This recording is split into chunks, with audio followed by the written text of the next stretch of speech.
if I were Alfredi, I'd say, aw, shucks. I wish I could say, aw, shucks, but it wouldn't be me, really. But, yeah, thanks. That was lovely and sincere. Sometimes you get introduced in an insincere way, and it's always troubling. And of course, it's my own fault. I have these notes for reading hosts, and I thought, well, I should make them interesting, because so often you just have lists of publications and things. So I had a quote from my husband. What was it? Oh, I've given the plot little line away. The quote was from Playboy magazine. It said, Susan Musgrave is one of the most beautiful and interesting women on the planet. And I didn't tell anyone that my husband had written this, and he was in prison at the time and didn't get to meet any women. But it looked good, but I could see people in the audience kind of looking, wondering, like, has Playboy revised their image of ideal beauty? And isn't that good? It's about time, right? But, so then I took that off my website thinking, maybe I should just leave that out. Too much explaining to do. I want to start with, I get organized here, a piece that I wrote, because when I lived in London for a year, I was writer-in-residence, and it was really one of the best years of my life. I feel very nostalgic for this place, and I was worried that I'd come home and be, I'll come home, there you go, that I'd come back here and, because my family was together then and we were happy, it seems to me. And Ian McEachran just brought me a couple of photographs, and it's so amazing. I have to show you one. This is my daughter Sophie, and Ian's wife, who is, as they say in Scotland, away the crow rode as of November. And here they are, like 20 years ago, my little daughter, who's now on the street, addicted to heroin, and Brenda, so it's quite sad, but also beautiful too. And then here's my delinquent husband carrying Sophie's, you can see these afterwards, they're really beautiful photos. Ian's an amazing photographer. So all this comes out, you come to do a poetry reading and you're overwhelmed. That's what happens. You never know who will be in the audience, and friends from years ago, and anyway, so lovely to be here. But so the year I was here, I went to see Leonard Cohen in concert, and I wanted to read this piece called Near Sex and Death with Leonard Cohen. It's about, it's a creative nonfiction, but I think most of it's pretty true, and pretty self-explanatory. It's unusual to blush when alone, people say, but a friend of mine says he was alone driving when he first heard Leonard Cohen's song, Light as the Breeze, and felt his face turning crimson. Then my wife later told me that when you listen to Leonard, you are not alone. It seems that almost everyone has an intimate relationship with this poet.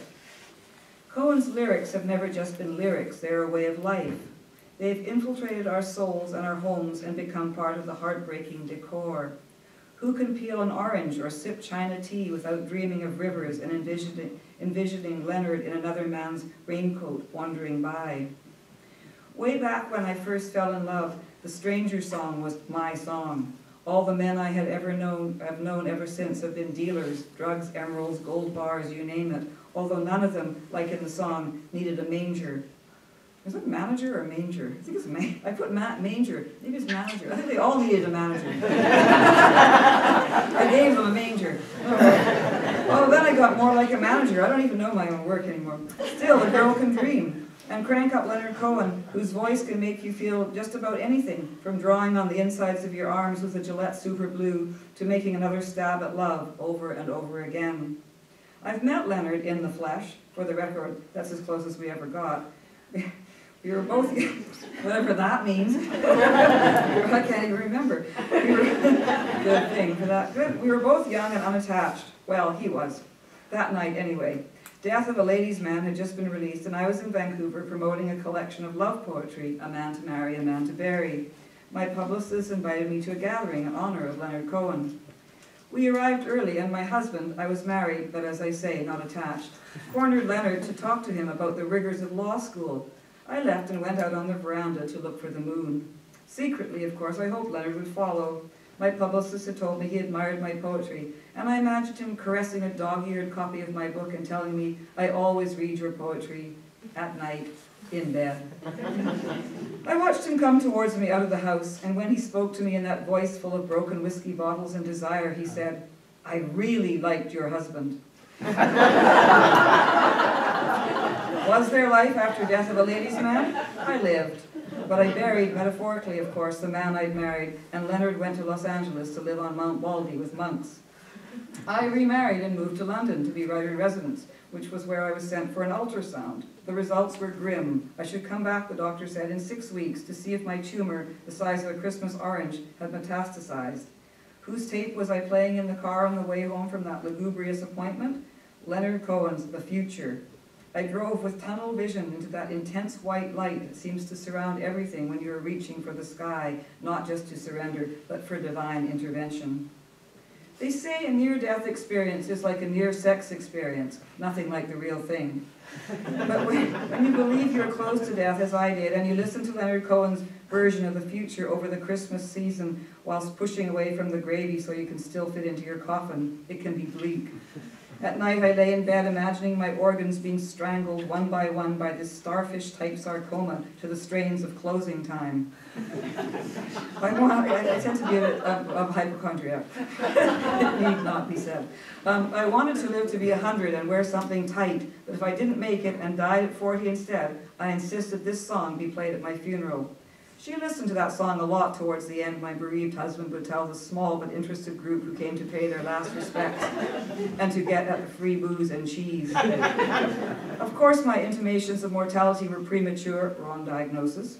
I lived to blow the candles out on my 41st birthday and many more afterwards. What's next after near sex and death with Leonard Cohen? One thing I know for sure, with Leonard, there's always more. So, yes. I remember that concert. I had to leave. He did an encore, and it was just, I just couldn't take anymore. I just thought, I cannot be any more depressed than I already am. So I live on the west coast, far up just south of Alaska. You can see Alaska on a clear day on these islands called Haida Gwaii that were Queen Charlotte Islands for years, but have gone back to their original name. And I have friends who think that being a writer that I don't really have enough to do, that I don't work for a living. Even though I teach at UBC, I own and operate a guest house. So one friend sent me this link to, there was a job available as a marriage commissioner on Haida Gwaii. And so as a joke, I applied, thinking, why not? You know, it's something to apply for. And I always get jobs if I don't want them. I should have known better. Anyway, the questions were things like, what qualifies you for this position? So I put, well, married 3 times, 3rd time lucky because he's been in prison for a whole marriage. And, you know, I thought some bureaucrat at Vital Statistics would read this and go, ha, ha, ha, and put me in a slush pile. But no, I get a call saying, would I do an online interview? And one question was, how do you define a civil ceremony? I said, one where the people still speak to each other. Well, again, I thought, yes, can you do marriages? Is that how you know this? I'm learning.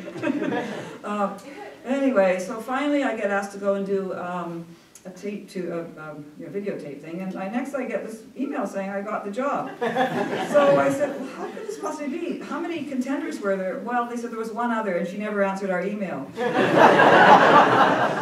I had the job by default. And I've married nobody yet, but I think I'll try to talk people out of it because I realize that the pay they offer, I will actually lose money from my writing life if I go and marry anybody. And they asked me if I'd marry anybody. I knew this was a trick question. So I said, well, yes, I had a bigamist approach me, and he wanted to marry his new girlfriend. And they were quite appalled. They said, oh, wow, no, you can't do that. They have to be...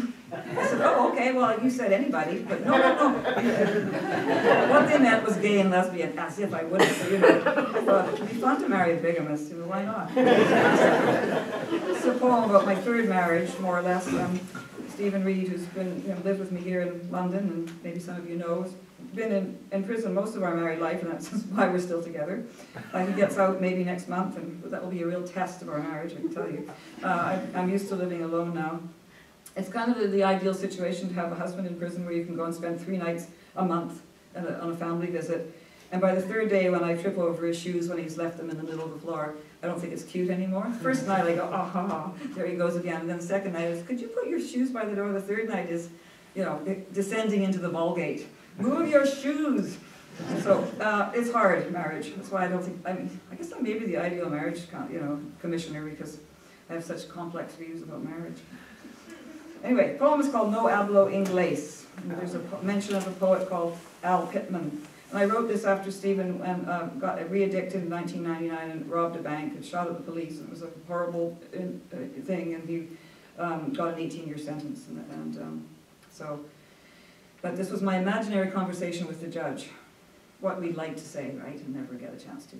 What I want to say to His Honor, who sentenced the father of my children to 18 years for armed robbery, is, let's just let bygones be bygones, be bye. He'll be gone so long. But it doesn't come out that way. Instead, I say, it's not like he knocked off a food bank, Your Honor. Nobody's going to bed hungry.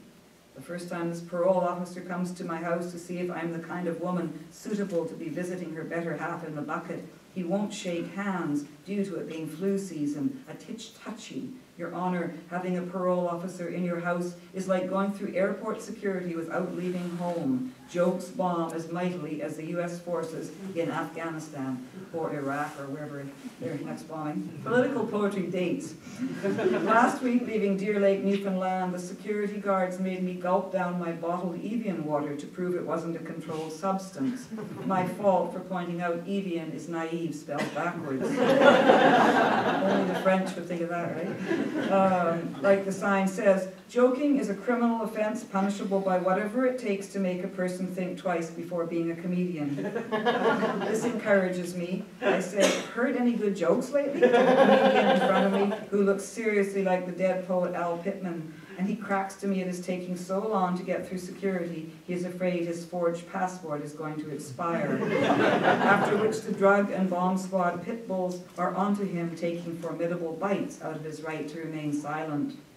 Al confesses he returned from the dead without remembering to warn anyone and is flying back to Kandahar under the alias Bin Pittman, which is why he wears the t-shirt with the many faces of Bin Laden on it inside out. I try to diffuse the situation, saying Al joined Al-Qaeda and all he got was this lousy t-shirt. But then, when it's my turn to be interrogated, I err on the side of terror and swallow the one bag I haven't packed myself, a small bag of white powder a criminal lawyer in St. John's has given me as a going-away gift. The false sense of security guards start sniffing around, and suddenly I feel a new solidarity with Al, going away for good to the jug in Corner Brook. So I get all Joan Baezzi proactive, singing, ban the bomb, bomb, bomb, he'll be gone so long, until I cough up the gift bag of white powder, a sodden bath bomb with souvenir of the rock written on it, for the love of Allah. So arrest me, why don't you? These are desperate times. If you want my opinion, they should detain all passengers who don't board the aircraft joking. A sense of humor should be a prerequisite for anyone flying Air Canada these days. Do you know they don't even have coloring books and crayons for kids? I just travel with my 3-year-old grandchildren. No coloring books. Oh my God, cutbacks. Your Honor, when I offer this parole officer coffee, he says, I don't use caffeine, as if I've just suggested we inject heroin with a turkey baster. Then he goes, you ever consider therapy? Like I must be some kind of case to stand by a man who steals honest money from an ATM to make ends meet. I don't miss a beat. I spent 20 years in analysis until my therapist finally said 3 words that would forever change my life. He said, no hablo inglés. An old joke, Your Honor, but a good one. Ever notice when you put therapist in half, you get the and rapist? How half of analysis is anal? When you analyze it that way, I don't need some badass parole officer repeating how my better half is bad, badder, and baddest. Why couldn't he try putting my kid's dad in some kind of positive historical context? I mean, he ain't bad like Hitler was bad. Not like Stalin bad, Attila the Hun bad, Jack the Ripper, or George the Bush bad. Not half as bad as the Baader-Meinhof gang. Furthermore, I say to him, when was the last time you went into a bank feeling holy? That's when this excuse for a parole officer pulls out his Corrections Services Canada pen and writes that I am a minimizer of my spousal equivalence crimes, unsuited to visit said spousal equivalent due to my non-deferential attitude and negative influencing factors. Your Honor, I had 3 words to say to said parole officer after that. No hablo inglés. They must hate me. Or they don't read poetry. One or the other. Both. Stephen had a new book published called A Crowbar in the Buddhist Garden. It's a book of his prison essays, and they didn't let him have a copy because you have to order copies directly from the publisher in prison. You can't have a book sent to you. And since he hadn't bought his own book from his own publisher, they didn't let him have it. So he he said, well, I'm not going to ask because I won't, I'm not going to engage in what they, so finally they gave him a copy of it. His theory was that they figured he'd learned something about, prison life and escaping, so they didn't want him to read his own books. We always, as writers, you get to twist it around and bring it back to, how you can get the last word in. I teach, or I have a job as a lecturer now at UBC. I left high school in grade 10, so it's kind of a miracle I have this job, really, because all the students are getting MFA so they can do what I'm doing. But they'll get lots more money, and they'll get, what's that thing called, tenure. I have benefits for the first time in my life, which is amazing. I can go to the dentist now, and somebody pays for it. I think that other people have this normally as part of their life, and I think I've been missing something. My parents were right. I should have finished high school, I should have gone to university and got a PhD, then I would have had benefits all through my life. But what I would have had to give something up, like living the way I have, irresponsibly and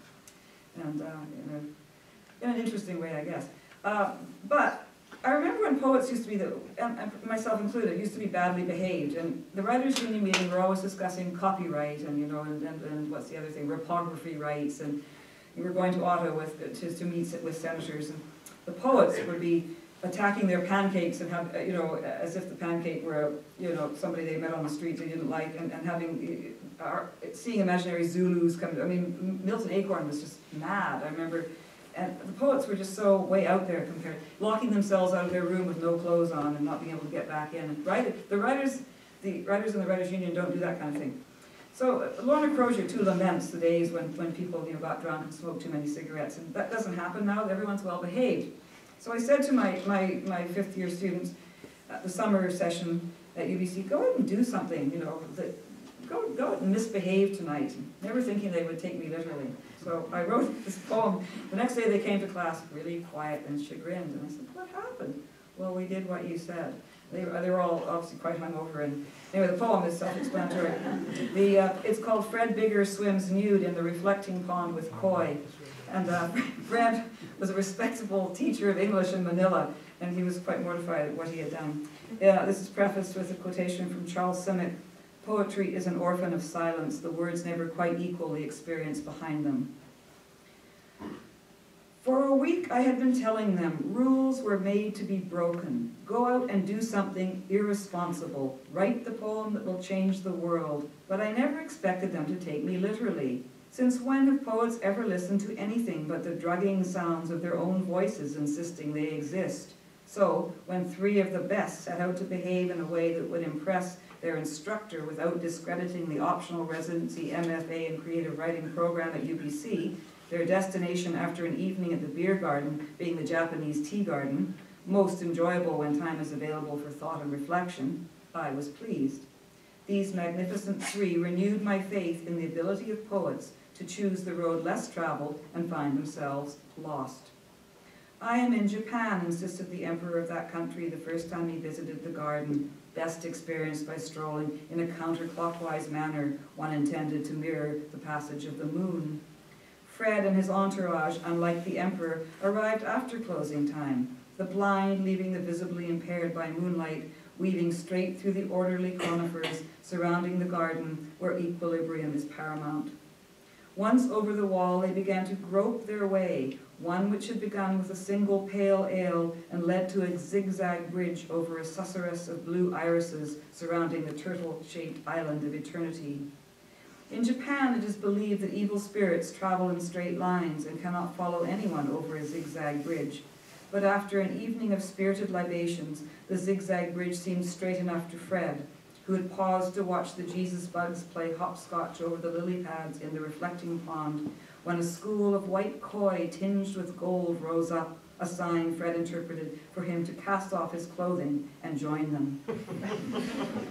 What the koi thought of Fred, an emperor with no clothes, only the Jesus bugs know. But Adrian says she will never forget the sight of him creeping naked from campus security through the rushes as an evening mist might have crept, because he was a teacher of English with a reputation to protect. We're poets on an assignment, Adrian told security, and we're supposed to change the world. With this, the guards unholstered their tasers and the one with the slim volume of unpublishable odes in his eyes said, "Quote us a poem then to prove you're certifiable." Tadzio rose to the occasion and recited the guzzle he'd composed about going mad and fucking on a sink in a university bathroom down the hall from the religious studies department, and later against a car in a parking garage with a nun, how he had a bad habit of following random lusts, so came here to meditate on the stone Buddha's head for spiritual release instead. While the guards argued about line breaks and whether form is expressive of content, Fred made a clean getaway back over the bamboo wall into the conifers, where he clothed himself in darkness, humbled that something so small and ordinary as a random act of poetry extends our lives. So I wrote the poem, then I sent him a note, email saying, "Guess what, I saw that whole escapade on YouTube." He wrote back, "Really? Can you send me the link?" Because he was like teaching at a private school in Manila, and I guess you shouldn't be taking off your clothes in the Japanese garden in the middle of the night. But I thought it was pretty good that that story now, every year I have to read that poem at UBC, because it's become a kind of a myth around campus. The poets finally misbehaved.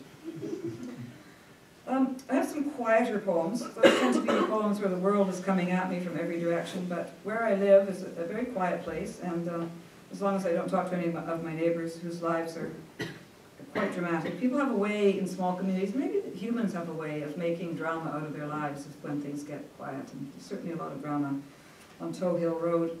But I would like to, this series is called The Obituary of Light, the Sanguine River Meditations, and I'd like to dedicate these to Landon McEachern, who is my friend and neighbor on Leslie Street, and who's left her family behind, some of them who are here. And they weren't written for her, but they seem to be almost, they could be about her. It's about the loss of anybody we love, but also finding solace through the natural world, I suppose.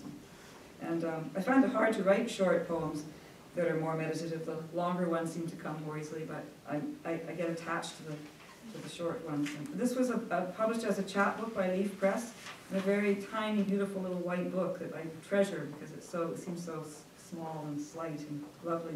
But then McClellan Stewart brought it out it's a section in this book too. So it's in 4 sections. This is winter. After the first snowfall, I find a winter wren frozen on the forest path. Who could have imagined it? Even the birds are freezing. As I push through earth locked in sorrow in ice, find a hollow between rocks where her body will lie. A winter wren lights on the handle of my shovel. This is 2. Across the river, children are eating snow, their lips the color of tiny kingfishers in the numbing cold. The delight they take in the melting of each snowflake on their tongues reminds me, joy is there, in everything, and even when we can't see it. That's my happiest poem to date. Quite pleased with myself. I managed to use the word joy in a poem. I actually have a lot of joy in my life. I just think I call it something else. I think I call it despair. Maybe I just gave it a new name. I think Pamela Shodrin wrote something today that I put on Facebook that sometimes what we call despair, if we look at it in a new way, maybe it's bliss. And I thought, geez, I've suffered all these years. I could have just, maybe my despair is what somebody else calls bliss. So it's just a question of shifting your vision a bit, and then you can see something. So I plan to put this into practice in a few years. The next 50 years. We're moving into spring now. In another life, this place was my home. I feel the rising of a forgotten knowledge, like a spring from hidden aquifers under the earth. To glimpse your own nature is to come home, like the rainfall that turns to mist before touching the earth, then rises once again to praise the sky.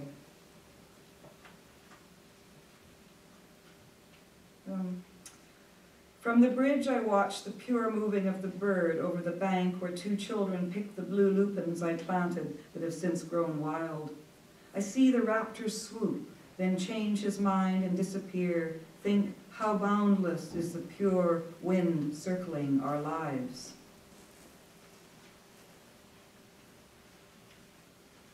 I have to read one that is not necessarily for Brenda. Was Brenda a dog lover? Did she have a dog? You didn't have a dog. Well, this isn't for Brenda. You skip this one. But I have to read it because I've discovered that if you put the names of your neighbor's dogs in poems, they'll buy triplicate copies of your book. So I collect dogs' names now for my next books. And this is the summer that 3 dogs died, and so it was very sad for a lot of people. How empty the white bowl by the back door waiting to be filled, lonely the cracked rubber ball, sad the comforter abandoned on the grass. Fetch, Death said, and they left to chase the wind. 3 good dogs, Bubba, Nike, and Schlugu. And I read that in my neighborhood at the launch of the book. A dog howled at the end of the poem. It was perfect timing. I couldn't. So I said, everyone's a critic. Again, getting the last line.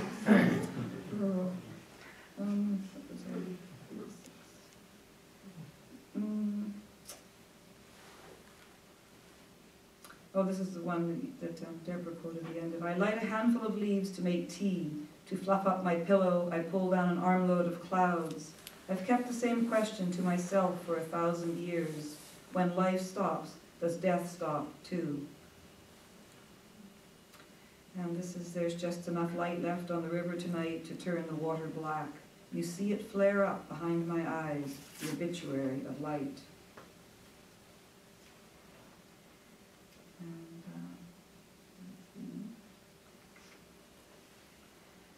The cries of the wild geese sadden my heart. I am homesick for when I was real. The wind blows through my clothes as I stand by the open window counting stars burning out one by one in the darkness. How hard they must have struggled to bring us their dying light. And then I had this one, I had a cat up there who climbed trees and wouldn't come down. And it was very frustrating because she'd be up there for 7 days, and then my neighbors would say things like, you don't see cat skeletons at the bottom of trees. Really helpful, you know, when you're trying to sleep at night. And this was a dying hemlock tree, and it was quite skinny, and bits would climb up right level to my bedroom window. I was in the loft. And the tree would be going like this, and I would see this mouth going, you know, meow, meow. And I tried everything to get her off. Finally, somebody who owned her before I did, if you can own a cat, had a tree cut down to get her out of it. So it was really difficult, but again, a cat you learn from. So this is a poem for bits. Our cat is up the tree again. I hear her cry over the lonely tattering of prayer flags worn to transparency by the wind. I try tempting her down with heart, minced the way she likes it, still warm from the gutted body of the deer. I build a bridge from our roof to the end of her branch so she can pad across and I can rescue her. But no, it's as if she clings to the high dying hemlock because she has something she wants me to see. Later, with the moon rising, I climb back onto our roof with my flashlight, her eyes 2 shiny plum pits summoning me. She is happy now that I have come, just to sit patiently and watch from this height the river empty into the sea. And then the last one in the series. The day we set out to dig my old cat's grave under the looming hoary cedars, the dark came down earlier, blowing rain clouds over the hills. I thought the going doesn't get any easier. We are the broken heart of this world. So, and there's a love poem written for Valentine's Day for my partner, Steve Reed, called Magnolia. Check the time here. Another Valentine's Day behind bars, and I bring you light from the stars that you might find your way back to us out of darkness. I bring you memories of me, naked, happy, 9 months pregnant, tasting applesauce in the kitchen. I bring you the wind, the way our house creaked as you rocked our newborn daughter who couldn't sleep. I bring a handful of rain that you may remember the sound of it and the smell of the earth when you turn it in your hands. I don't know why our life took the turn it did, but now the smell of earth reminds you. The magnolia tree you planted the day our daughter was born, did it live?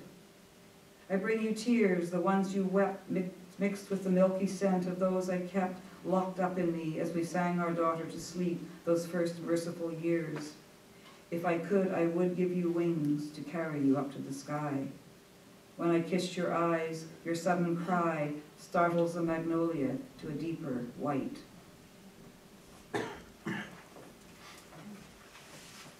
And as I said, my darling Sophie is, as they say in the vernacular, on the street, as a street-engaged person at the moment. And it's been very difficult for me for 8 years, but I can now talk about it without weeping and wailing and gnashing my teeth, which means I've made progress. And what I have learned, of course, is that there are many, many people with family members who are addicted and who are suffering just as much as I do, if not more. And so I decided to write a series of poems because I read somewhere you don't often see a memoir of a child by a parent. And I thought about that and thought, and Sophie has never minded what I've said. I have full permission to talk about her. I mean, there have been social workers who said, you can't write about your daughter's suicide attempts. And I said, well, I write about my own, and she's totally fine with it. So it was the only way I could really stay sane. And I haven't written a lot of these poems, but there's one I want to read because I think it's, as I say, we're kind of all in this together. We're all dealing with some tragedy, and a lot of it has to do with people we can't. It's very hard to understand addiction. More and more is understood. Gabor Mate has a wonderful book called In the Realm of Hungry Ghosts, and it's probably the best book of addiction about addiction I've read because it says there's really not one factor. It isn't environmental. It's not genetic. It's so many things, and it touches every walk of society. I don't know if this is a finished draft. It's called, there are two that I wanted to read. One is called Personal Effects. And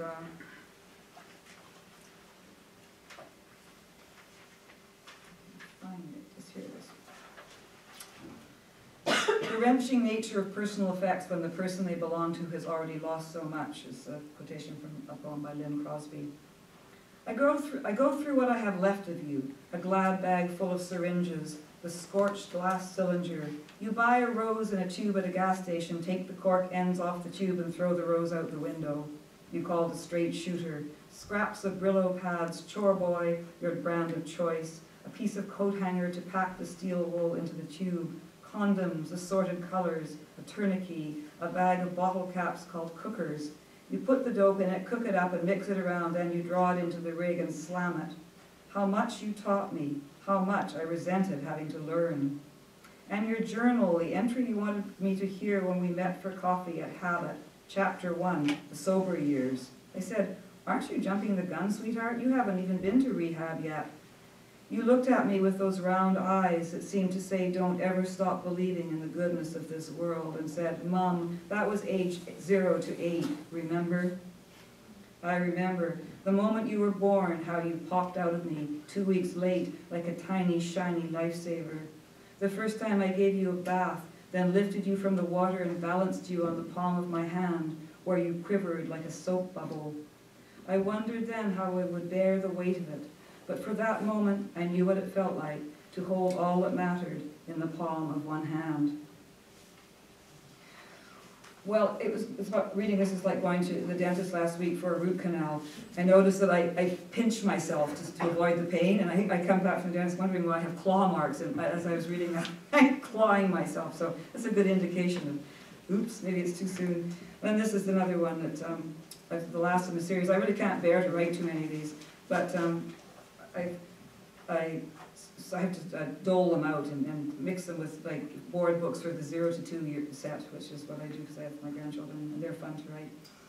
But this is the last one I wrote. We were driving. I was taking you away from the life you were leaving behind for good this time. It was all I had left to do. The cocaine, the stash you brought for the journey ran out around Nanu's Bay, and we pulled in at a rest stop so you could vomit in the privacy of the blue Portaloo. When you were small, you used to tell people throwing up is my hobby. I took you to specialists, but they never found anything wrong with you, and after a while I got used to it too. I got out of the car to wait and found in the tall grass at the edge of the parking lot boxes of someone else's life, jars of spices, cinnamon, nutmeg, cloves, a bottle of vanilla extract, the kind I let you sniff when we used to bake cookies together. Lately you had taken to drinking the supersized containers I bought at Costco. You said it helped you sleep when the drugs ran out. I took to hiding it, and the knives I found in your bedroom under your pillow. I removed them without saying anything, so terrified had I become of your fate. In the parking lot I found cutlery, saucepans with their lids missing a single baby shoe. I worked loose the knot on a bundle of letters tied together with butcher string. Then you came sobbing because someone had dumped a garbage bag of family photographs in the outhouse, and up until that point, it was the saddest thing I knew. We got in the car and drove, trying to imagine what mindless thief had robbed this stranger of her former life. Had she been driven from her home, or had she run away? Maybe she chucked everything before checking into the rehab facility on the hill, hoping to start anew. I didn't want to go on. I wanted to turn back, read the letters, find a clue, a name, someone to return the things to. But you said it was useless, and I could feel the panic rising in you. And I had little strength left at that time, and I was driving, and you need both hands to hold someone who is suffering and does not want to be held. No more of those. I'll have too many marks in my hand. But anyway, I felt I could trust this audience. But someone said to me last night, never read any new poems. I thought, yeah, that's true, but they aren't new. I wrote them about 2 weeks ago.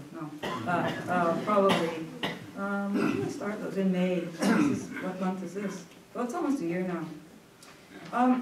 Tom had, I don't know how many of you here were in the workshop next door, but I would like to read the poems you've been talking about. I wish I had been there to hear what you said. I'm always interested to hear my poetry discussed, because people may find much more in it than I ever find, which I suppose is normal, but it's always amazing to me what people see and what I've seen. I write on a very literal level, and I often don't see what's going underneath, although I sense it.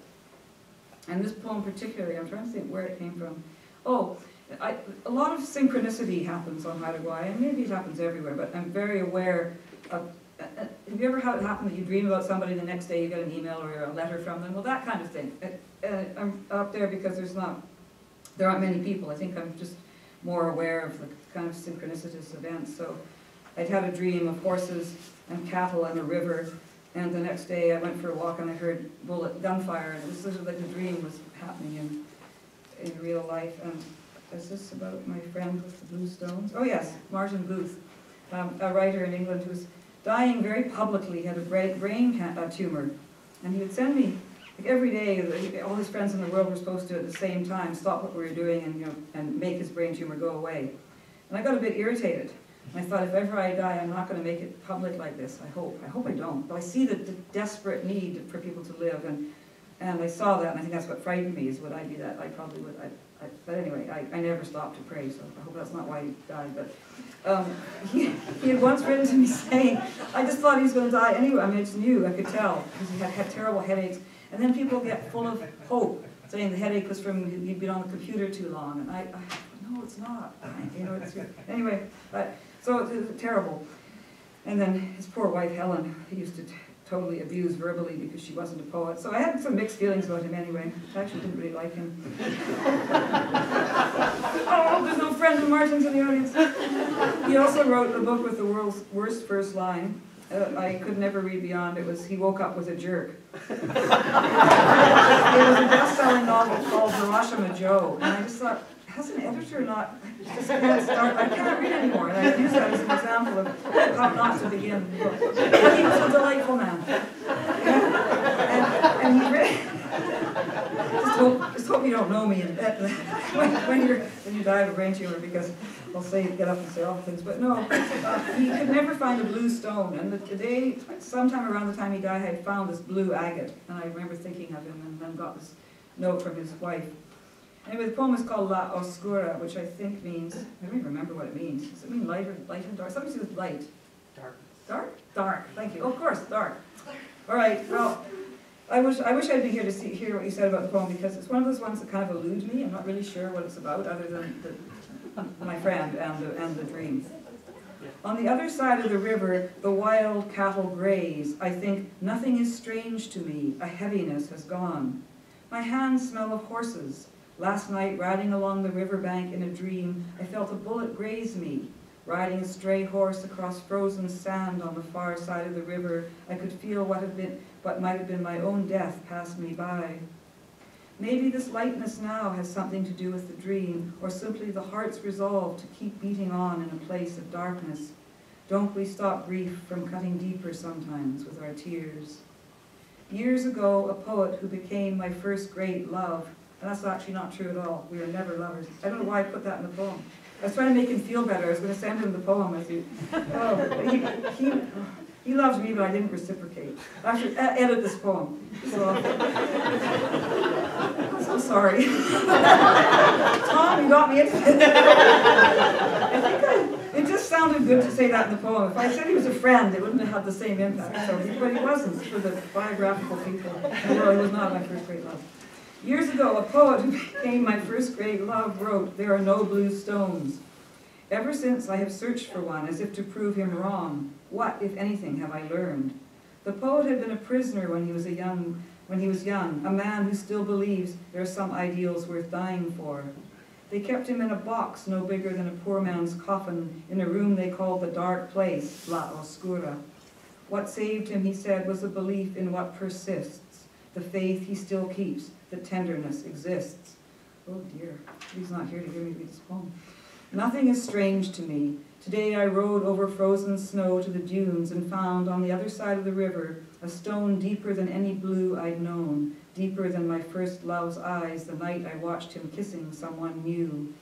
I wonder if in his sickbed on the other side of the Atlantic he felt me cry and touched the blue stones to my lips. Sorry, blue stone to my lips. It wasn't meant to be that kind of kiss.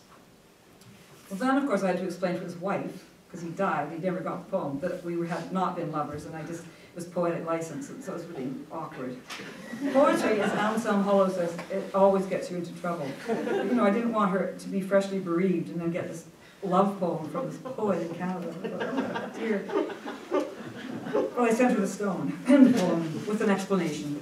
It sounded better than my old friend. Anyway, well, I should just end with something. Would be good. I'm just going to end with something. What? I'm not going to read the poem on the back, The Executioner's Christmas. It is so old, I have absolutely no idea what it was about. And my line breaks are so different now. Well, this one's not too bad, but mostly I didn't know what I was doing. And it's lucky I got away with it all those years. And now that I teach, I go through my older poems. I try to rewrite them with line breaks like I would make them out. It doesn't work. You just can't do it. It's set in stone. Well, happy ending note poem. Canadians are not known as great risk takers. Well, we're not thought of that way internationally. We were more sort of self-deprecating and kind and polite. We're known as very polite. So this is a polite poem called Canadian Roulette. And my shortest poem ever, I think. Let's not invent any more weapons. Let's grope in the fog wearing coarse wool underwear instead. Let's be kind to one another, and let's not write any more hate poetry. Let's pretend we're in love with one another. You go first. Thank you.